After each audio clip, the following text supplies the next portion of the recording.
Morning class fourth सामाजिक part 8 Bharat की मिट्टी। मिट्टी प्रकृति द्वारा दिया गया एक महत्वपूर्ण उपहार है। यह भूमि की ऊपरी मुलायम परत होती है। मिट्टी का निर्माण चट्टानों के टूटने से हुआ है।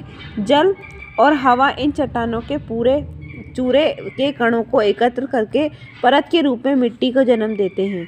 मिट्टी की यह परत मोटी और पतली दोनों तरह की होती है। चट्टानों के टूटने, फूटने और मिट्टी के रूप में जमा होने में हजारों वर्ष लगते हैं। मिट्टी में उपस्थित ह्यूमस तत्व मिट्टी को उर्वरक बनाते हैं। ह्यूमस वनस्पति और जंतुओं के सड़े गले तत्वों से बनता है।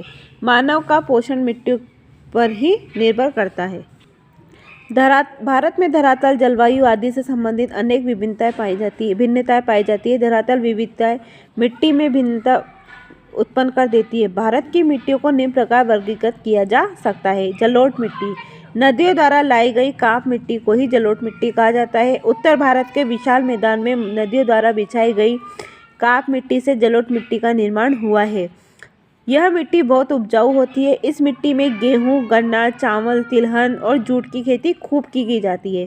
भारत के तटीय मैदान भी जलोढ़ मिट्टी के धनी हैं। दूसरा है काली मिट्टी। ज्वालामुखी से निकले लावे आदि से बनी मिट्टी काली मिट्टी कहलाती है। दक्षिण के पठार के पश्चिमी भाग में काली मिट्टी अधिक पाई जाती है। इस मिट्टी में नमी धारण करने की क्षमता अधिक होती है। काली मिट्टी गुजरात, महाराष्ट्र, मध्य प्रदेश राज्यों में अधिक पाई जाती है। लाल मिट्टी, दक्षिण के पठारी भाग में लाल मिट्टी पाई जाती है। चट्टानों में लोहे का अंश अधिक होता है, इसलिए इनमें नमी आने पर इनका रंग लाल पड़ जाता है। यही लाल चूरा लाल मिट्टी को जन्म देता है। इसे लैटराइट मिट्टी भी कहा जाता है। यह मिट्टी कम उपजाऊ होती है। इस मिट्टी में ज्वार, बाजरा और मूंगफली की खेती की जाती है। लाल मिट्टी भारत के तमिलनाडु, कर्नाटक, मध्य प्रदेश और उड़ीसा राज्यों में पाई जाती है। अगला है बलुई मिट्टी।